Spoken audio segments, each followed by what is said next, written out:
Going live, going live. Hello, everybody. Hello, and welcome back to another episode of Comic Shop Talk Live. Brought to you by Black Cat Comics and Rockin' Milpitas, your one-stop shop for all things superhero. Shop online at black-cat-comics.com. We keep you connected to the comic book community. I'm your host, Mark Causey. This is a show about new comics, new this week comics, things going on in comic stores like the one here in Rockin' Milpitas, like your local comic store. It's an interactive program. Want to hear from you. Want to know what's at the top of your stack. Send me your questions, comments, queries, and concerns, and I will respond to those to the very best of my ability. Always like to start the show with a little comic shop news. Comic shop news. Such a big fun week in the world of comics. So many things going on. Of course, we're going to get to the books in a minute, but like I say, lots of great things to talk about. Who saw the Loki finale? Everybody did, and that was awesome. Not spoiling anything for anybody, but if you aren't on top of it, you're missing out. The show was awesome. Boy, what a finale! What a whole hullabaloo that was. Such a fan of all three of those shows. I liked how different they all were. WandaVision's nothing like Loki, nothing like Falcon and Winter Soldier. Ton of fun that was. Hope you caught it. If you didn't, get yourself some Disney Plus or go over to a friend's house and check out some Disney Plus. Speaking of some Disney Plus, who saw Black Widow? Also awesome. Love to hear what you think about the Loki thing. Keep the spoilers to yourself. Love to hear what you think of the Black Widow thing. Keep the spoilers to yourself. Though, to be honest, Black Widow wasn't really spoilerific. It was just kind of a straight up action movie, but I really liked it. Of course, I'm a little biased. I imagine you saw it either at home or in the theater, those of us brave enough to get out to the theaters. So, like I say, big week in the world of comics, big week for superheroes. As an old guy, I just love Marvel television. I love the movies, of course, like everybody does. But this whole Marvel TV shows and Mandalorian and all that,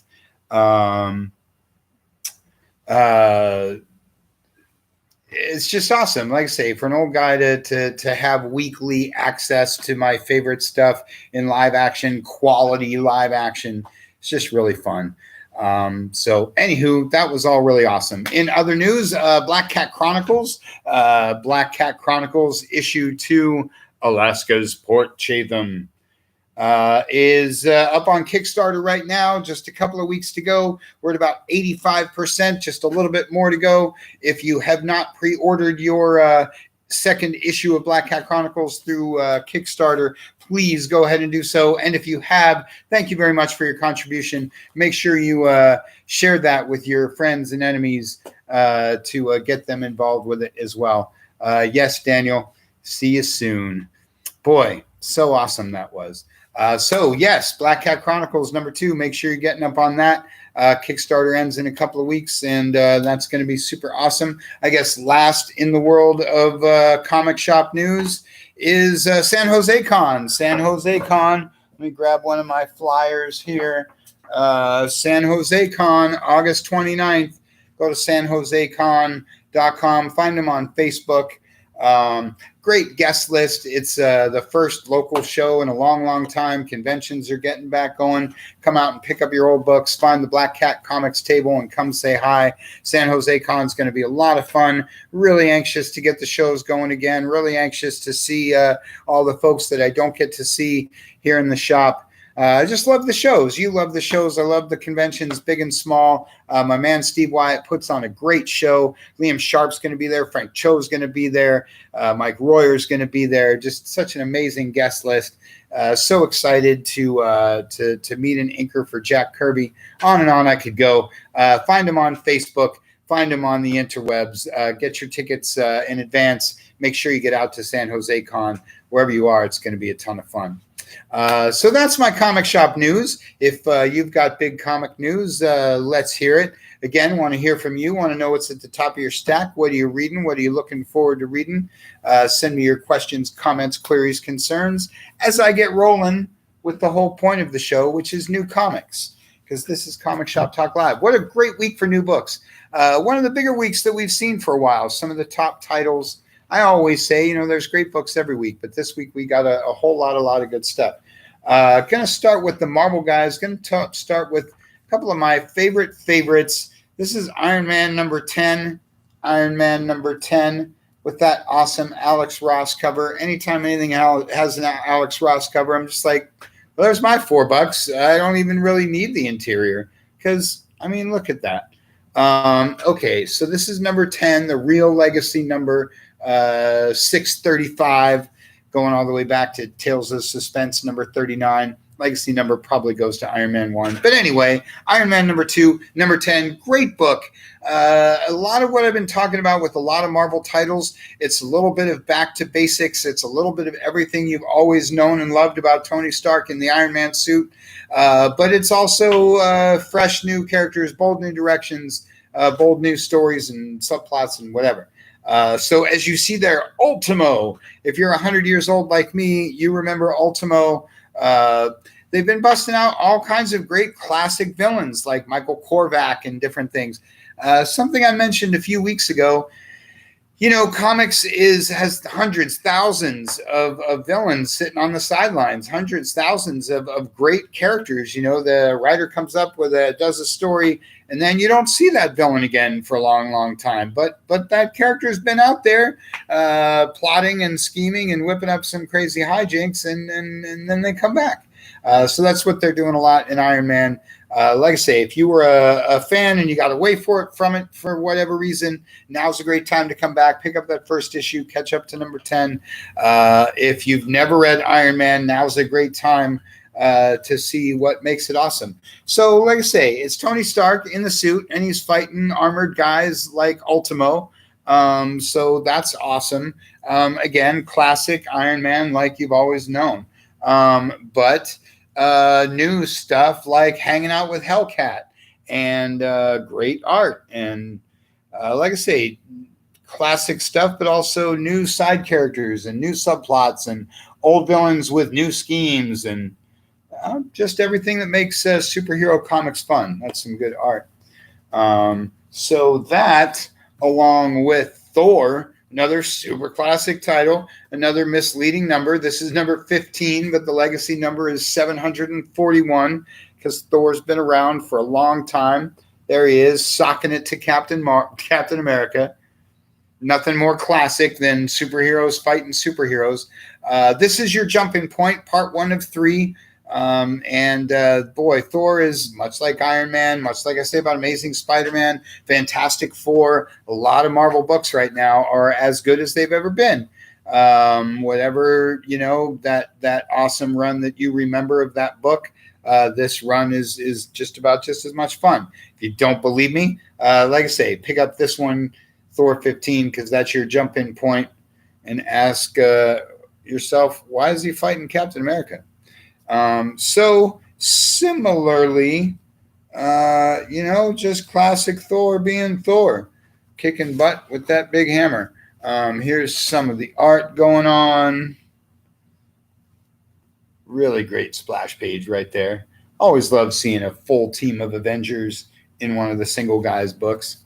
Like I say, just Thor being Thor. In Thor's world, he's the boss. Here he is telling Captain America he's the boss.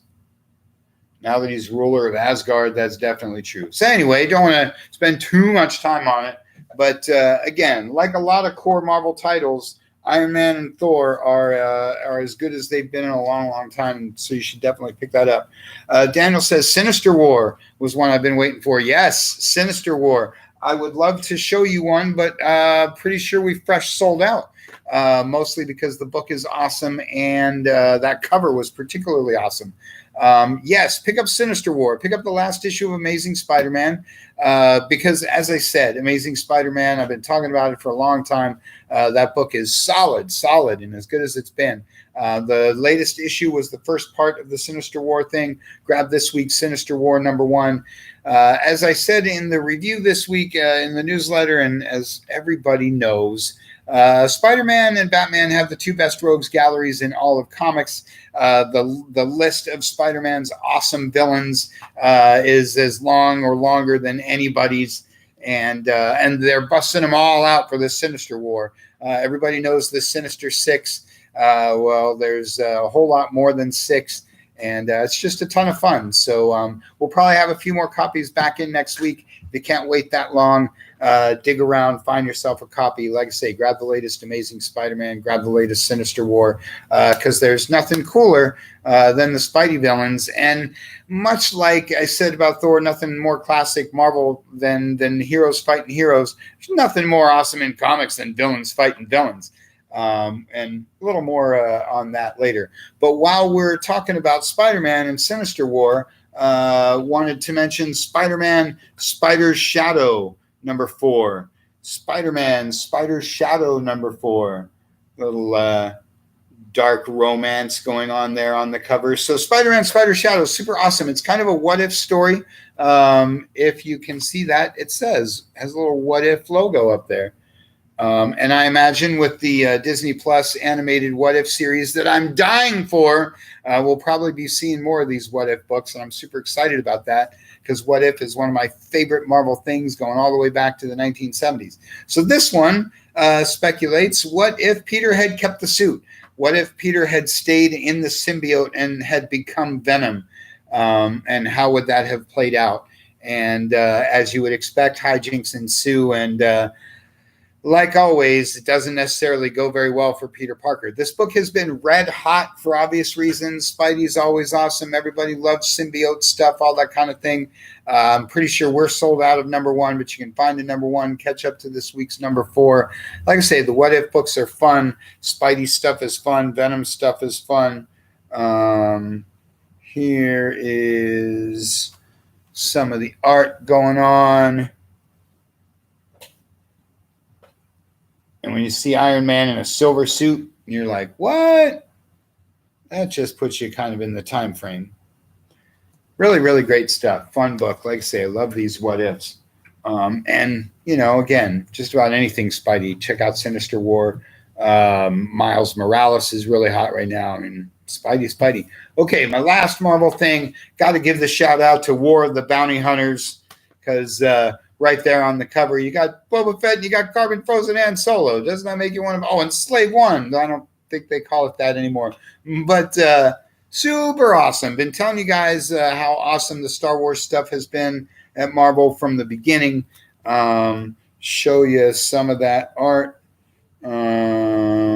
Maybe that's a little spoilerific. There we go. There's our man Fett. There's that big booger Jabba the Hutt. Great stuff. I love me some Star Wars. You love some Star Wars. But War of the Bounty Hunters is a lot of fun. All of the Star Wars books say War of the Bounty Hunters, but you don't have to read everything. You can only have to follow the title you're following. But I'd recommend jumping into the mini War of the Bounty Hunters because it's awesome. But like I say, Star Wars, Darth Vader, Dr. Aphra, High Republic, War of the Bounty Hunters, all the Star Wars stuff is a whole lot of fun. I often say you don't have to be a Star Wars fan to love that stuff. If you like science fiction, if you just love comics, it's probably a lot of fun.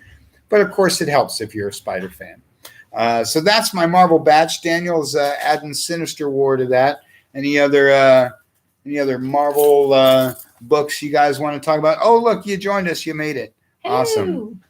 No, sit. You're fine. Do you want to grab a chair? No. Do you want to grab a book? Yes. All right. So, somebody chiming in on the Marvel. So, while she gets settled in, I will. I won't move on to my DC stuff just yet. Let me give a shout out to Mouse Guard. This is Mouse Guard. Let me get the title right. Alhen, Caregiver, and Other Tales. Mouse Guard. You might not know much about Mouse Guard because it's been quite a long time since we got one of these awesome stories. But Mouse Guard is really one of those unique things to comics like Usagi Yojimbo, like ElfQuest, like those comics that don't come along very often and blow everybody away. It's a little bit fantasy. It's a little bit anthropomorphic, of course. But it's really just about amazing stories and amazing art.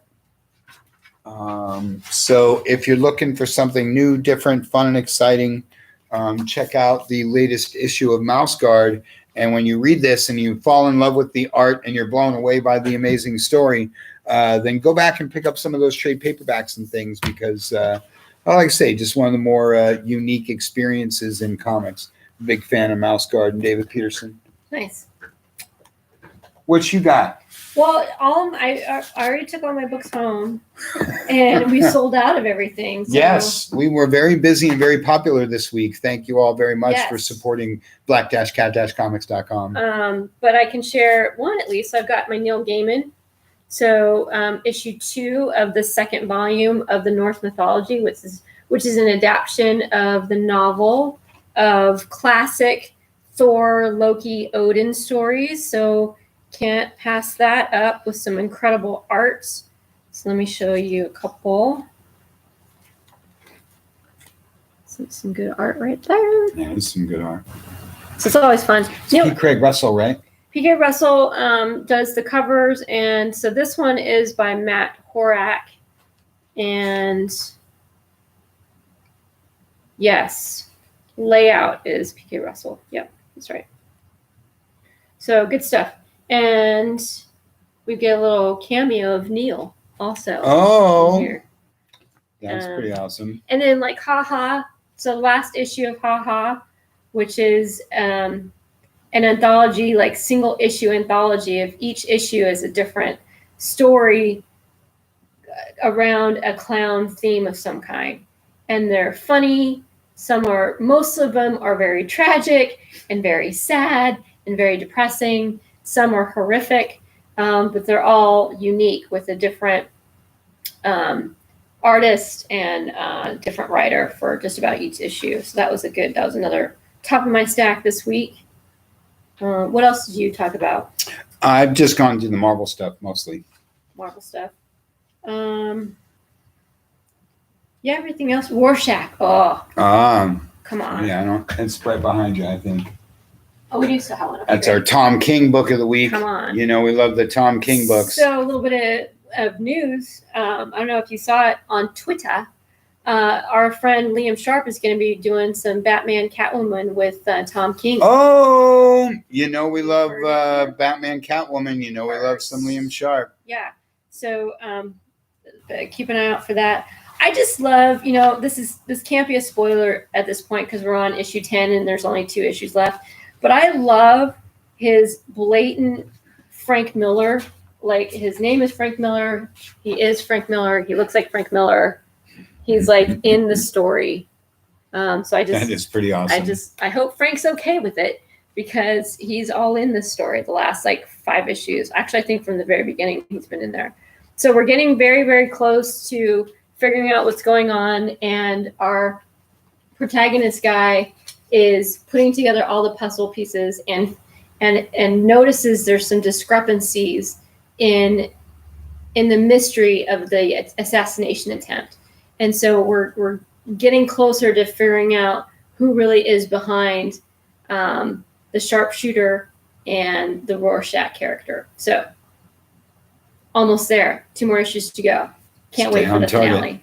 It's been great the whole way through. If you like, crime drama, if you like anything Watchmen, it's a really great read.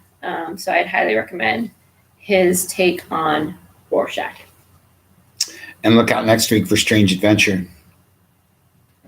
Yes. And they're doing, what was the announcement Tom King said he's doing? Human Target. Right. Busting out another super classic DC property. That is rad. Does anybody remember the TV show Human Target? You probably don't. I kind of do. It's only around for 5 minutes. For a second. I kind of do. Yeah, and Silver Coin. So that was another one on top of my list this week. Same thing with Haha. They're single issue kind of anthology stories. This is based on a ancient silver coin that has an eye in it that opens up and curses people like the monkey's paw. It kind of does the person's bidding. And it's been gory and gross and awesome and horrific and all the things you love about a good horror comic. It's nothing too heady, nothing super intellectual. It's just straight out kind of violence and gore. So if you want a little break from reality and you want to get out your angst a little bit, Silver Coin, that's the book for you. Which is my weekly pitch to say that everybody should have an image book on their list. I've been rattling off a long list of image books every single week. Geiger, Noctera, Silver Coin, Haha, Undiscovered Country. Skybound now. It's Skybound has totally exploded. There's just Noctera. Did I say Noctera? Yes. Noctera, Geiger, Deep Beyond. That was the one. And along with all the standards like Monstrous and Spawn, everything else that Image is always cranking out. Like I say, if you don't have 1 or 9 Image books on your list, you're probably missing something really awesome. Yeah. And one book I wanted to check out, but it sold out too quick, was Never Never, which is the Heavy Metal Magazine's publishing arm, which is a take on Peter Pan. So the cover looked awesome. The art looked great, but somebody snagged it before I got a chance to look at it. You guys might not know that Heavy Metal's making comics right now, but I'd recommend checking them out. They've had some really great creators, some really cool concepts. Rise was a neat book from George Romero, and I don't know, they've done some really cool stuff. And Grant Morrison is the editor-in-chief / publisher for Heavy Metal. Yep. So everybody loves Grant Morrison. Who doesn't love that guy? I think it's a great gig for him. Yeah. I think it's perfect. Because Heavy Metal represents the very best of mature reader comics. Long before comics got into mature reader stuff, Heavy Metal was doing it, and that I've always said it's got some of the best art in comics and a lot of the best writers. And so yeah, check out their comic books too, because it's good stuff. Good times. I will move to the DC part and say annuals. Pick up your Flash annual, pick up your Action Comics annual. So meaty. Yeah, because they're big and chunky. People always say, subs, no annuals, no specials, just the core title. You guys are missing out. Annuals are fun, and it's a little bit all over the place. Sometimes they're the standalone one-shot to tease you to get into the book. Sometimes it's the conclusion, or it has something really pivotal that's going on in the main title to give the readers of the main title something bonus. But if you're not following the book, you should pick up the annual and see if that's a book you should be following. If you are picking up the book, then you get a big bonus double-sized action-packed adventure. Nice. Yes, Flash is one of the best books DC does. He's one of those characters, strangely, that has a huge fan base, but there's people that like Flash and people that don't read Flash, and those people that don't should. I say it all the time, because much like I talk about Daredevil, it's fairly self-contained. It's always got good stories and good art like that. This week it had an awesome B cover. So like I say, people should be following the main Flash book. If you're not, pick up this week's annual and it will give you a taste of why you should be. And same thing with the super books. Awesome, big double-sized. Let's see. There we go. Some cool. Kind of interesting coloring. It's very sci-fi, this issue, which is what Superman should be. The one downside, I've been pointing it out, when they do the annuals, hey DC, when you do double-sized books, the B cover has to be the same price. If folks picked up the A cover and they picked up the cardstock B cover, they paid $14 for 2 comics. And that's just a little bit nuts, guys. That's a little bit nuts. That's crazy talk. Just saying. Maybe a lot of people don't care, but I as the store guy, taking $14 for 2 comics seemed a little much. So I noticed 2 of their titles coming out next week only have 1 cover. I don't know if that's a delay. Yeah, the B covers will be late. We're just DC. not getting the Bs at the same time. That's stinky pants. So anywho, check out annuals because they're fun, especially if you're not already following that book. What is going on with that cover? What is that? That is Vile. Oh. That's so the latest issue of Detective Comics. Do I have a Wonder Woman back there? Yes, I do. Much like the video of Wednesday, I just love saying Action Comics, Detective Comics, and Wonder Woman in the same week. Oh, sorry, YouTube guys. Action Comics, Detective Comics, and Wonder Woman, Why the not? great trinity of comics. Why? Again, any three of these books should be on your list. Any of three of these books, each or all three. But I was specifically talking about Detective, the other Batman book, though really Batman should be the other Batman book. Look at that bad guy on there. That's creepy. That's gross. Like alien face. Been liking both Batman books right now. This is not Peter Tomasi, it's Tamaki. But Not to be confused. not to be confused. But again, everybody should be reading Action Detective. Wonder Woman, Becky Cloonan doing Wonder Woman. You love Becky. She's doing a bang-up job on that book. So really good week for some classic DC titles. I guess last but not least, so this is more of your thing than mine. Joker. The Joker. Nice. I love that cover. I love this book. I love when villains get their own book and don't become the hero of the story. You cannot make the Joker the hero of any story. This one's been a lot of fun. Maybe you only picked up number 2 for some reason. But this particular arc, I've been saying, is really more of a Jim Gordon story than a Joker story.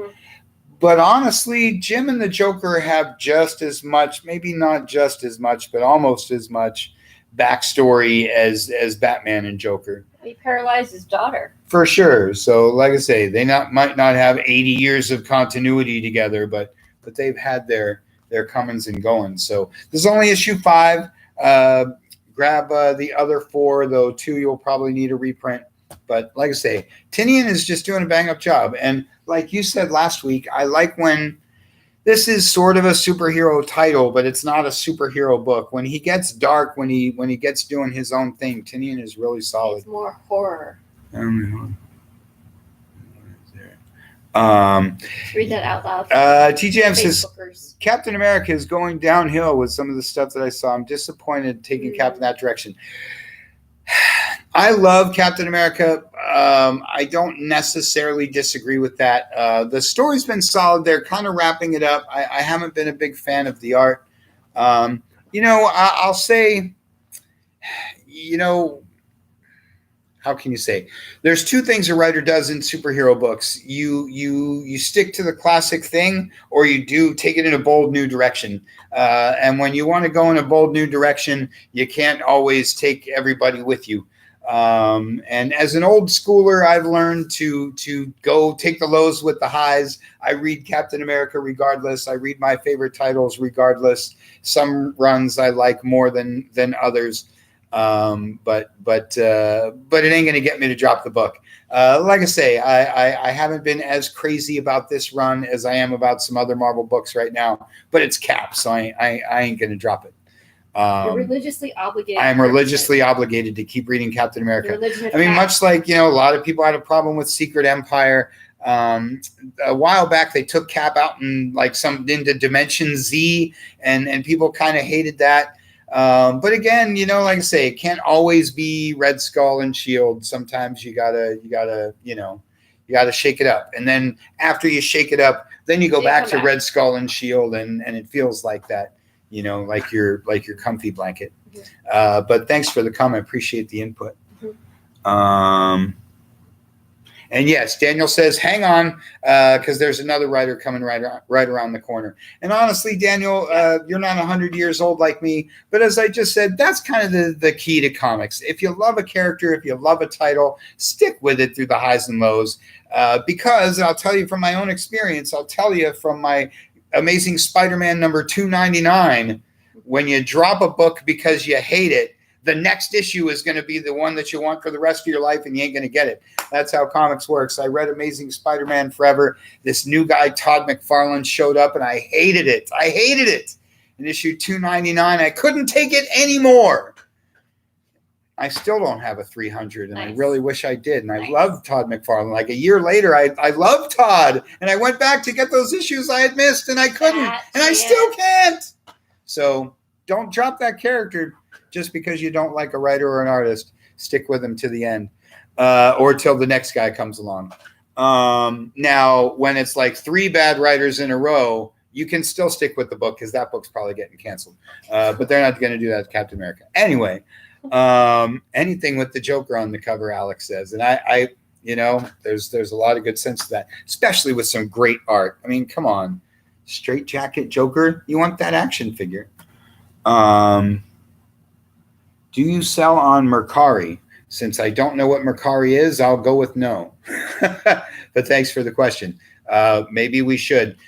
We sell at black-cat-comics.com. It goes across a whole bunch of platforms. But the easiest thing to do is go to black-cat-comics.com, click on that left-hand pull-down menu, and go nuts at the shop. Did you talk about the latest news with Black Cat Chronicles? I sure did. Black Cat Chronicles, the Kickstarter thing, with just a couple of weeks left. That was what led Comic Shop News today. We need a little bit more love, a little bit more sharing, a little bit more talking it up. There's Black Cat Comics. Yes, John, there is a couple other Black Cat Comics. There's one in Texas and there's one in Los Angeles. Utah. No, there's one in Texas too. So that's We're three. the There's also, but yes, we were the first. 2002. We were the first, 2002. But I'd admit it's a great name, so I don't blame other people for taking it. But yeah, there's one in Texas, there's one in Utah, there's one in Los Angeles. None of us are coordinated or related. We all just have great taste in names. That's right. And cats. Correct. Good times. So I'll start to wrap it up. But if you got another couple titles, other things you'd like to throw out there, feel free. You can go to black-cat-comics.com, click on shop, click on new this week, take a look at all the books we've been talking about. And every week you can go on Wednesday, watch my weekly video where I go through all the stuff for the week. Then again, go to black-cat-comics.com, click on new this week, pick up your books, either in-store, curbside, get them shipped out to you. You read them through the week, you tune in on Saturday, and we talk about them because that's what we do here at Comic Shop Talk Live. TJM says, Dr. Aphra, yes, I mentioned the War of the Bounty Hunters stuff.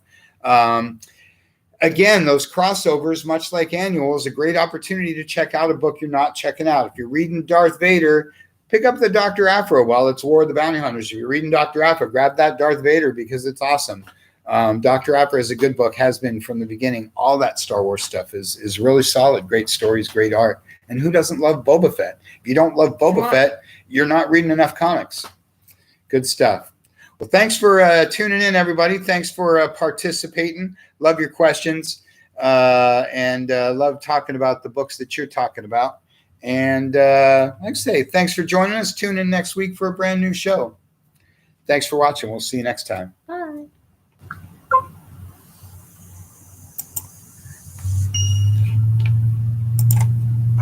Going live.